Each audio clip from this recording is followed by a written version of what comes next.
On day 1, I spawned in as Black Panther. I only have 4 hearts? That doesn't seem like a lot for a superhero, but I can move quickly thanks to my cat-like reflexes. And it looks like I have Vibranium claws too. Neat! Hey look, there's a waterfall right behind me. And there's some kind of skeleton with a giant battle axe? What is he doing here? Uh-oh, are we about to fight? Bring it on! The skeleton ran at me and swung his weapon, but with my cat-like reflexes, I dodged him easily. I ran up behind him and hit him with my claws. These claws were really powerful. Whoa, he fell right over the waterfall. I won! Too bad I can't get any loot from that skeleton because he fell down so far. I really wanted that cool battle axe. I decided to go to the bottom of the waterfall and look to see if I could find it. When I got there, I saw that the skeleton was still standing. He ran at me again, but this time I faced him head on. He was no match. And look at that, he dropped the battle axe. It's not Vibranium, but it's still pretty cool. I wonder where that skeleton got it. I decided to take shelter in a cave under the waterfall and relax for the rest of the day. On day 2, I was woken up by the sounds of an angry gorilla. It had come out from the back of the cave and was trying to attack me. I looked at it a little closer and realized that it wasn't an ordinary gorilla. It was a zombie ape. Ah, get away from me, zombie! Don't make me use my new weapon. I ran away from the zombie ape and out into the sunlight where it didn't want to follow me. I guess that it was one of those mobs that take damage in the daytime. It was an undead just like the skeleton I fought yesterday. Maybe they were common in this area. I decided to leave the waterfall behind and follow the river towards the grasslands. Whoa, there are so many animals here. I could see a rhino and a giraffe, and it looked like they weren't zombies. Thank goodness. I guess I'll let them eat grass in peace, especially because I was starting to get hungry too. I saw some berry bushes, so I started punching them to gather food.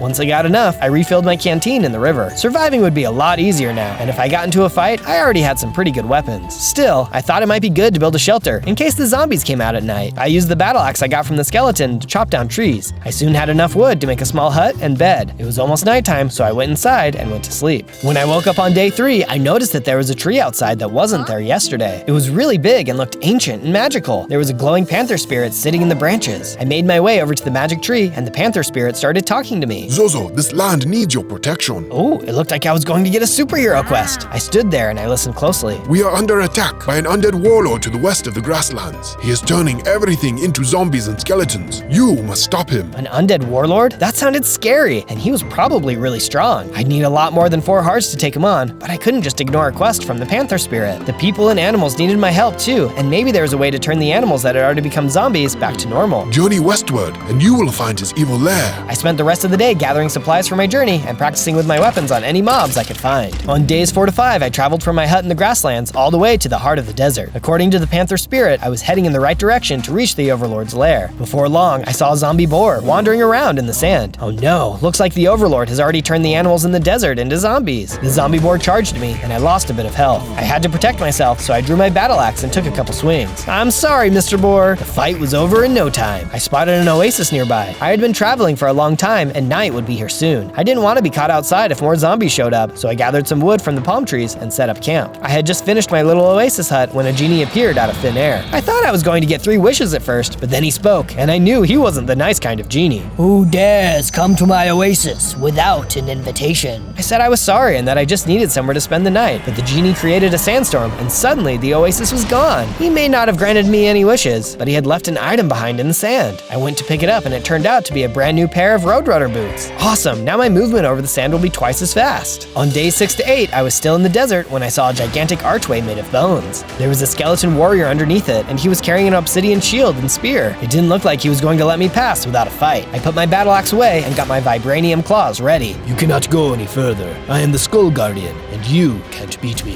He seemed serious, but I had to try. If I couldn't win here, there was no way I could beat the overlord. I attacked him, but even my Vibranium claws couldn't get through his shield. It was too tough, even for obsidian, and his spear kept damaging me. I was almost out of health. The only thing I could do to survive was run away. Good thing I had those Roadrunner boots. I turned around and got out of there. The Skull Guardian stayed at the archway and shouted after me. You are too weak. Come back when you are stronger. Maybe I still needed some more training. While I was running away though, I was spotted by a group of hoglins. I could have easily run away from them, but I was tired of running. I stopped and decided to face them. I took out my claws and defeated each and every one of them. When I defeated the last hoglin, I suddenly felt something inside of me. I grew into an even bigger Black Panther with more hearts. I also saw that the hoglins had dropped a ton of leather. I could use this when I got back to my base. On days 9 to 10, I went back to the grasslands to expand my hut into a base. I used some sandstone from the desert to make it into a small tower and crafted myself a full set of leather armor too. I then crafted a shovel. I felt a pull to this area for some reason, like it was calling to me, so I dug down until I hit some stone. There, I had an entrance to a mine beneath the tower now. I'd have to check it out further later. I built more furniture inside the base. Using wood I was able to gather from a bunch of trees in the grasslands. The one tree that I didn't use for wood was the ancient giant spirit tree. The panther spirit wasn't there, but I was hoping that maybe it would show up to help me again. I definitely needed some advice on how to defeat the Skull Guardian. If I couldn't beat him, I would never be able to defeat the overlord and save this land from zombification. On days 11 to 12, I was walking along the river when I saw the zombie ape from the cave splashing around in the water. Had it followed me all the way to the grasslands? It really might have, because it noticed me and ran up to attack. I was a lot stronger now though. This ape didn't know what he was getting himself into. Sure enough, I was able to win against the zombie ape that I ran away from on day 2. I looked at the river to see a water elemental emerging from below the surface. Thank you. That zombie had taken over my home behind the waterfall, and last night it chased me all the way here to the grasslands. Who are you? I am the spirit of the river, and I can see that you are a great hero. This land needs a protector, and I'm glad you were here to save me. I'm not that great of a hero yet. I need to beat the Skull Guardian or I'll never save the animals. Have faith in yourself. I am friends with the Panther Spirit, and he believes you can do this. But last time I fought against him, I didn't even damage him, and he almost took all of my health. The only reason you lost to the Skull Guardian was because he had an enchantment cast on him that shields him from the attacks of the living. The spirit of the river handed me a potion. Drink this potion, and your claws will be able to strike true.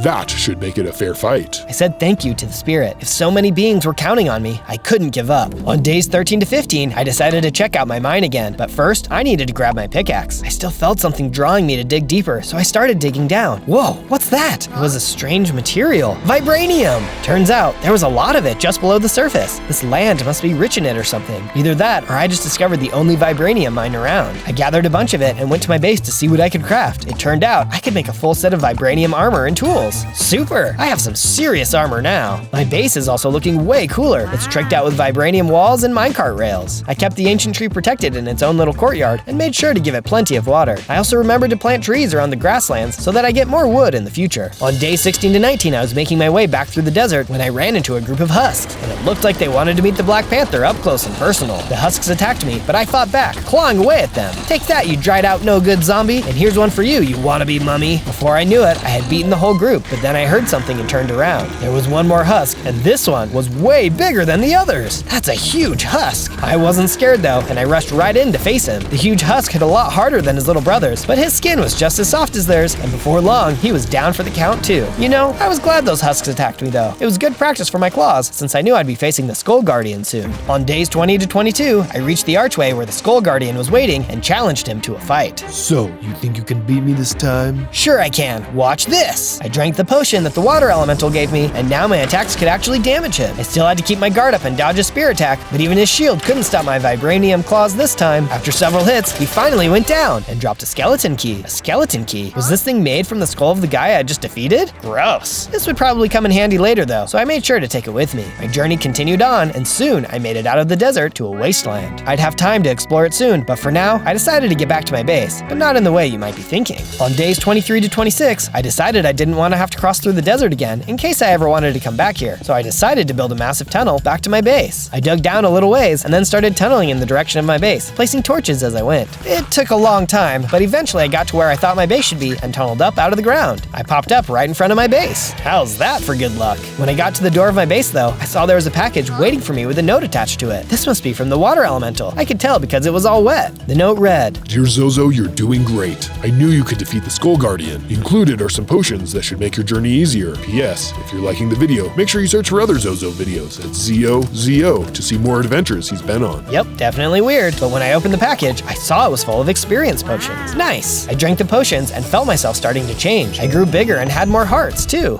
On days 27 to 31, I upgraded my base to look a little nicer, since Black Panther is a king after all. I started a statue outside too, something that I knew would inspire me every time I came back to my base. I know it's only the very start, but can you tell what it is yet? Next, I laid down some track in the tunnel so I could quickly get back to the wasteland using a minecart. When my minecart ride was over, I exited the tunnel and took a look around the wasteland to see if I could find any sign of the overlord's lair. That's when I noticed a small village hidden among the rocky hills of the wasteland. The villagers there said they'd been attacked by zombies, and some of them had even gotten turned into zombies. Our iron golem is supposed to protect the village, but it's been broken for a long time. Don't worry, I have an idea for how to fix it. You're the best. On days 32 to 35, I gathered more Vibranium from the mines at my base so I could use it to upgrade the village's Iron Golem. It would be 4 times as strong as an Iron Golem would be, so the villagers would have nothing to worry about from invading monsters. I was really starting to get creative at using Vibranium in my creations, and I soon realized that the material had another special ability I could use to improve my base's defenses. Vibranium could generate force fields, and with a little bit of tinkering, I was able to make a force field dome around the whole base. Let's see those zombie animals try to get inside now. On days 36 to 39, I returned to the Wasteland Village and used the Vibranium to upgrade their Iron Golem. Now they had their very own Vibranium Golem. Hooray! You saved our village! It sure does feel good to be the good guy. Now I could ask them to help me in my quest. I'm looking for the evil overlord who has been making zombies. Do you know where I can find him? No one here knows. You should go speak to the shaman of the mountains. Thanks. On days 40 to 43, I trekked up the snowy mountains and found the lair of the shaman. It was guarded by a friendly snow golem. They didn't bother me, probably because they knew what a hero I was. Inside of a long wooden house was the shaman. They had so many magical potions on their shelves, including ones I had never seen. So, you must be the one I've been hearing about. I've got an idea for something that might be able to help you in your quest. I'm all ears. I'm working on a potion that can turn zombies back into normal animals and people, but I need magic flowers from the jungle in order to complete the recipe. You can count on me, shaman. On days 44 to 49, I headed deep into the jungle in search of the flowers the shaman needed. Eventually, I saw it, the hill shaped like a skull where the flowers were supposed to be. I fought my way up the hill. Eventually, I got to the top. Phew, that was a tough climb even without a bunch of mutants. No wonder the shaman needed someone to get these for him. And then I saw them. At the very top of the hill, inside the skull, were the flowers. I ran up to the flowers and tried to pick them up, but they were stuck. I couldn't pick them. That's when I realized they weren't stuck to the ground. They were actually part of a giant plant monster. The giant plant monster rose out of the ground, the flower still on top of his head. I don't suppose you'd let me have some of your flowers. But the plant monster didn't want to talk. It wanted to fight. It was a tough enemy. I had to avoid its poisonous plant breath attack and be careful not to get punched by it. It hit super hard, but eventually I took it down and it left one of its flowers as loot. Awesome. Now I can leave this crazy place. On days 50 to 53, I returned to the shaman. I invited them to come stay at my base while they finished the potion. When we got there, I built an area for the shaman to stay and work, complete with a nice big cauldron for magical potions. Just a bit more fine-tuning, and my anti-zombie potion will be complete. Thanks again for getting those flowers. You're welcome. You could have mentioned the giant poisonous plant monster, but really, I'm just glad to have helped. Oh, yeah, sorry about that. Here, take this as an apology. The shaman tossed something at me. When I picked it up, I realized it gave me a new recipe. It was an upgrade ability for my suit that allowed me to build in some of the Vibranium force field tech. Now when the enemies tried to hit me, I could blast them away. Now that's what I call a powerful ability. On days 54 to 57, the shaman and I went into the grasslands and tested the potion on some of the zombie animals. Wow, it actually works! We started turning animals back, one by one, until we got almost all the animals in the grasslands. We've got plenty of more where that came from back at the base. I didn't know what I'd do without the shaman. Watch out! Suddenly, the shaman pushed me aside. I was about to ask why when a giant beam of pure evil power shot down from above, and in seconds, the shaman was gone. Oh no, that must have been the overlord. He must have been aiming for me. I started to run, zigging and zagging as beams shot down from above. I kept running until I saw a cave and jumped in, just before a beam could hit me. On days 58 to 62, I waited in the cave until I didn't hear any more powerful beams outside. But what I did hear was something deeper in the cave. I turned around to see a spider leaping at me. Time to try out my new force field ability. I blasted him. Looks like it works just fine. I practiced with my new force field ability some more, and when I was sure I had the hang of it, I finally defeated the spider. With the spider defeated, I remembered the shaman and how quickly the overlord's attack had appeared. How was I ever going to defeat him? It didn't matter. I had to figure out a way, since that's what superheroes do. I knew there was still a lot of anti-zombie potion left, so at least the shaman's sacrifice was not in vain. Soon, this land would be safe from zombies. I would make sure of it. On days 63 to 66, I snuck out of the cave and went back to my base, where I gathered up all the anti-zombie potions the shaman had made. Before I left, I wanted to do some work on my statue. I needed something to cheer me up after all that had happened, and I knew a great statue like this would encourage me every time I saw it. So what about now? Can you tell what I'm making yet? I took anti-zombie potions back to the wasteland, and every time I encountered a group of zombies, I used the potions on them to turn them back into villagers. Then I sent them to go live at the village, protected by the Vibranium Golem. The villagers were happy to see so many people get changed back and sent me a letter to say thank you. Keep it up. We've got more villagers now than ever before. Our little village keeps growing, just like your number of subscribers. And we hope everyone watching joins your village of subscribers too. Oh, thanks guys. On days 67 to 70, while exploring the wasteland and saving more villagers from their zombified fate, I finally saw something far off in the distance. It was the evil lair that the Panther Spirit and the River Spirit had told me about. I was sure that the Overlord was in there. I could feel it, but it wasn't going to be easy getting to it since I could see that between me and the base was an enormous chasm. It looks like it went all the way around the base with no clear way to get across. I didn't have much time to think about it though, because suddenly I was attacked by a group of zombie apes. You guys again? Haven't you had enough of being zombies? I went to throw an anti-zombie potion at them when I realized I was all out. Oh no! no! I didn't want to fight them, but I was surrounded. It didn't look like I'd have much of a choice. With no way to turn them back to normal apes, I had to deal with them the old-fashioned way, with my claws. There were a lot of undead apes, but I was able to put all my skills and abilities to use, dodging their attacks and rushing in to land my own. Finally, the last of them had been taken care of. Phew, sorry about that, guys. I promise to make sure I have a full stack of anti-zombie potions next time. I could still see the Overlord's base far off in the distance. It was far enough away that it would probably take me a while to reach it, and then I'd have to deal with that huge chasm. I had a plan for that though, but first, I'd need to return to my base. On day 71 to 74, I built my coolest Vibranium invention yet, an aircraft with Vibranium-powered levitation devices built into the wings. The only thing scarier than a Black Panther is a flying Black Panther. With my new aircraft, I'd be able to fly right over that giant chasm and drop in right on top of the Overlord. Before taking it out to the wasteland though, I decided I should practice around my own base. Alright, here we go. The first test flight of the Wakanda 1 aircraft. It worked! The aircraft lifted into the sky. The Overlord would never know what hit him. I practiced flying around, doing circles around my base, gradually getting further and further away as I got more comfortable. Whoa! I was still getting used to the controls though, and almost crashed into a river. Luckily, I was able to pull up at the last moment, and before long, I had the controls down and the aircraft was soaring like a bird. On days 75 to 78, I flew the Vibranium aircraft to the Overlord's lair, passing right over the giant chasm. Wow, from up here, it looks like it doesn't even have a bottom. Good thing I didn't try to cross it on foot. Before I left my base, I had made sure to fill the cargo hold with plenty of anti-zombie potions. Time to save this land from tyranny. From high in the air, I could see a group of zombie apes in the lair's courtyard. I decided to drop a bunch of potions down at them from the airship, turning them back into normal gorillas. I kept raining down potions wherever I saw undead, and soon everything was back to normal. There was only one thing left to do. I landed the aircraft on the roof, which I thought should give me direct access to the Overlord's throne room. I stepped inside the throne room and saw that I was right. There was the Overlord waiting for me. You dare interfere with my plans? I will make you a zombie next, and then everyone and everything you know will become my zombies. He swung his weapon at me, but my suit's armor was strong enough to keep the damage low. I blasted him back with my force field and then used my Vibranium claws to land a couple good hits. You cannot defeat me. I am the Overlord. Watch me. Swung my hardest and knocked him down with my claws. Strangely though, he just started laughing. He started to glow and rise into the air. You fool. All you've accomplished is releasing me from my zombie body, and soon I will be the mightiest being in the world. Uh-oh, I may have really messed up here. The Overlord, now a super powerful evil spirit, vanished. It looks like I had just released an even greater bad guy. On days 79 to 84, I used my aircraft to return to the River Spirit. I wanted to see if I could get any answers on how to defeat the Overlord's new spirit form. Well, the good news is he can't go back into his body now that he's a spirit. What's the bad news? The bad news is only full spirits can fight other spirits, and I'm not strong enough alone. Perhaps I could.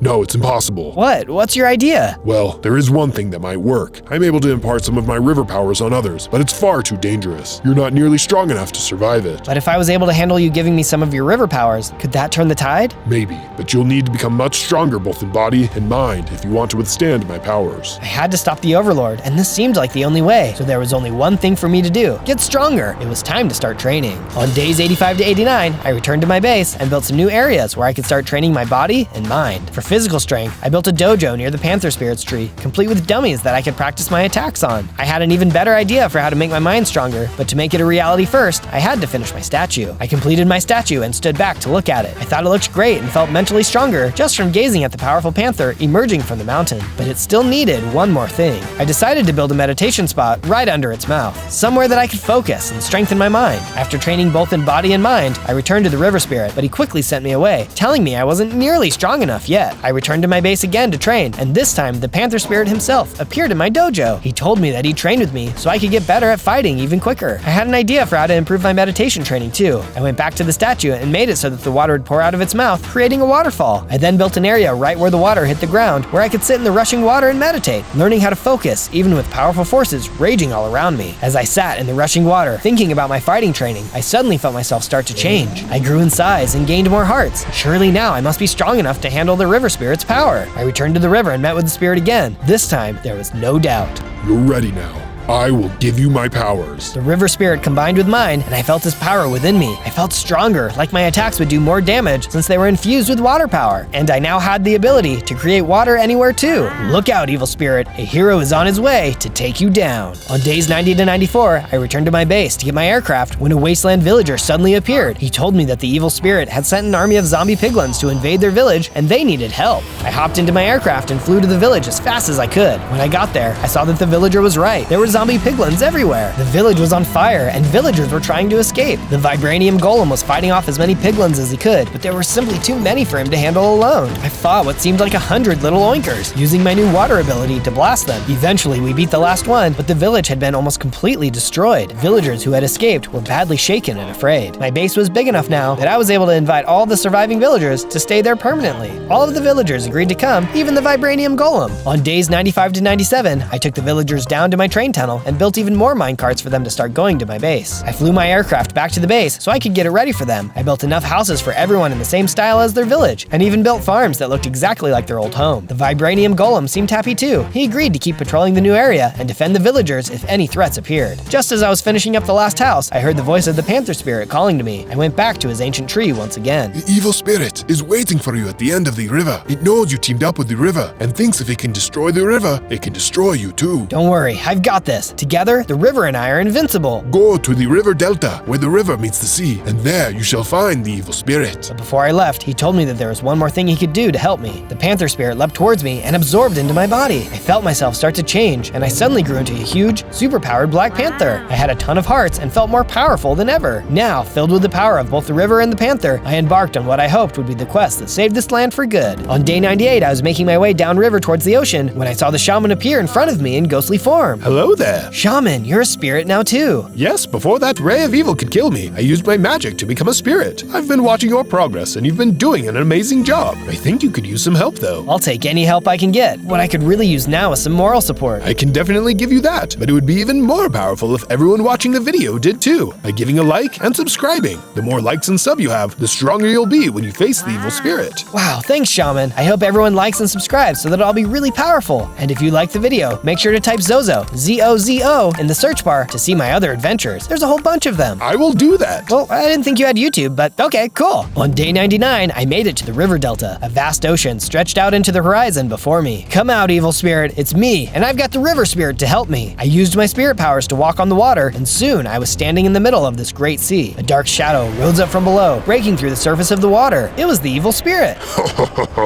You're too late. I will soon eat the river and become even stronger. Then I turn anything that drinks from the river into one of my undead servants. We will never let this happen. I used my water powers to hit the evil spirit. Then I ran in and started clawing him. Oh, that does it. The evil spirit called down his beam of destruction, the same one he used on the shaman, but I was ready this time. There was no way he could win. Not after everything I went through. Not after I came this far. As we battled, I suddenly saw other beams of energy. I looked to my sides and saw the panther, the river, and the shaman spirit standing next to me, adding their energy into mine. My combined spirit beam grew bigger and stronger, and in moments, the evil spirit's power had run out, and he was blasted by the beam. Impossible. No! I rushed in, and with one final blow from my spirit claws, I put an end to his reign of evil for good. On day 100, I returned to the base and built myself a royal chamber suitable for a Wakandan king. The land may have been saved this time, but somebody would need to remain and be its protector. And from now on, that would be me.